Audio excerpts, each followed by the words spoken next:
ভারতের পশ্চিমবঙ্গের মুখ্যমন্ত্রী মমতা বন্দ্যোপাধ্যায় অভিযোগ করেছেন, কেন্দ্রের বিজেপি সরকার বাংলাকে অর্থনৈতিকভাবে বঞ্চিত করেছে এবং বাংলাভাষী শ্রমিকদের ৩ রাজ্যে লাঞ্ছিত করেছে।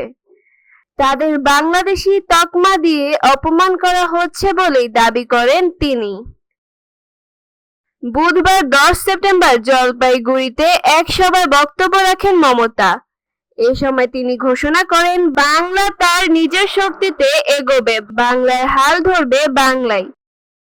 মমতা বলেন, ভাষার জন্য কাউকে অপরাধী বানাতে দেব না। বাংলায় কথা বললে যদি বাংলাদেশি বলা হয় সেটা আমরা মেনে নেব না।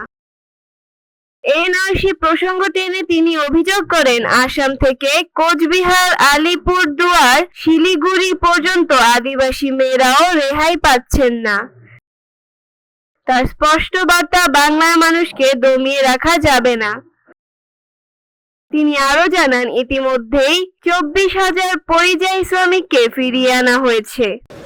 তবে বাংলায় ১.৫ কোটি বাইরের শ্রমিক কাজ করলেও তাদের কোনো বৈষম্যের মুখে পড়তে হয় না। কিন্তু অন্য রাজ্যে গেলে বাংলার শ্রমিকদের মারধর ও অপমান করা হচ্ছে।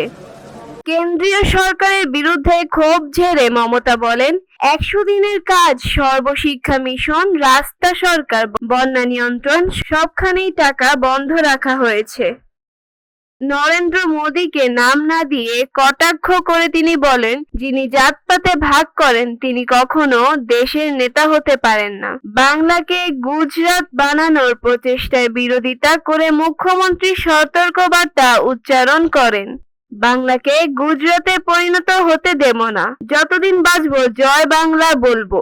রাজনৈতিক বিশ্লেষকদের মতে উত্তরবঙ্গের সমস্যা, বিশেষ করে পরিযায়ী শ্রমিকদের অনিশ্চয়তা সামনে তুলে ধরে মমতা ভোট রাজনীতিতে চাপ সৃষ্টি করতে চাইছেন। অন্যদিকে বিরোধীদের অভিযোগ, এটি নির্বাচনী কৌশল ছাড়া কিছু নয়।